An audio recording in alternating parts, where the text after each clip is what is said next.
Welcome to Monday, the second day of January 2022. This Day Weather Podcast being brought to you by Cowboy State Daily. Check them out at cowboystatedaily.com. Also brought to you by WYDOT. When there's ice and snow, take it slow. Well, we're going to have a lot of winter weather here over the next 48 hours. Snow will fall in many areas and it will be colder. And later today and tonight, the winds pick up into Tuesday. This will cause increasing problems with blowing and drifting snow as the storm intensifies as it jumps over the divide. This will lead to travel concerns through Tuesday with snow, wind, and icy conditions. The pattern eases a bit mid to late in the week. However, the pattern is going to stay unsettled because the Pacific will continue to churn out these fronts and storms over the next 1 to 2 weeks. Now, the biggest impacts will be in the mountains and the areas far to the west. This is a pattern that really favors the West Coast, the Pacific Northwest, and the interior West. This does not necessarily mean a lot of weather east of the divide, like what we're having now, but it's going to continue to build the snowpack, and tomorrow we'll go do a snowpack update, and it'll be quite impressive in many areas based on what has fallen in the mountains here over the last 72 hours. So it's going to stay a busy weather pattern, although after the storm that is currently in the area moves out today and tomorrow, east of the divide, there'll be a little bit of a break.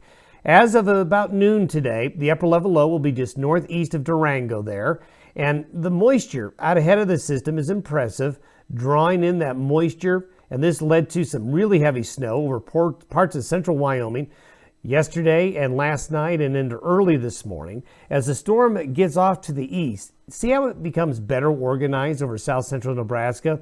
The circles get a little tighter, the low's going to get a little bit deeper, and it's going to end up being a major snow event for a lot of Nebraska, up into portions of southeastern South Dakota, northwestern Iowa, then eventually into Minnesota later on. And there you can see it. This is the precipitation forecast through late Wednesday. So you can see quite heavy moisture here across Nebraska, South Dakota, parts of Nebraska, and then into Iowa and Minnesota. And then the other moisture still to occur today on the backside of the system, and then more moisture heading into the west coast. Turn that to snow, and you can see the I-80 corridor of Nebraska, Wyoming into Utah going to be a problem area today like it's been. And then you can see also some snows along I-25 and just south of Interstate 90 there. So a pretty impressive little early January storm system. And then as you can see closer to home, you can see that as the storm gets better organized, the heavier snow going to be in that north central Nebraska area there. But still, plenty of winter weather on the backside of the system today. So additional snow will fall on many areas that picked up some snow yesterday. Then as we get into midweek, this is Thursday, we get a little bit of a break. You can see the high right here across the Intermountain West, the low still sticking around but headed to the Great Lakes. And then a flow of moist westerly air will continue to move into California. This is another front that's going to come into California here later in the week. So the West Coast will continue to be battered with wetness. Now this is by Friday.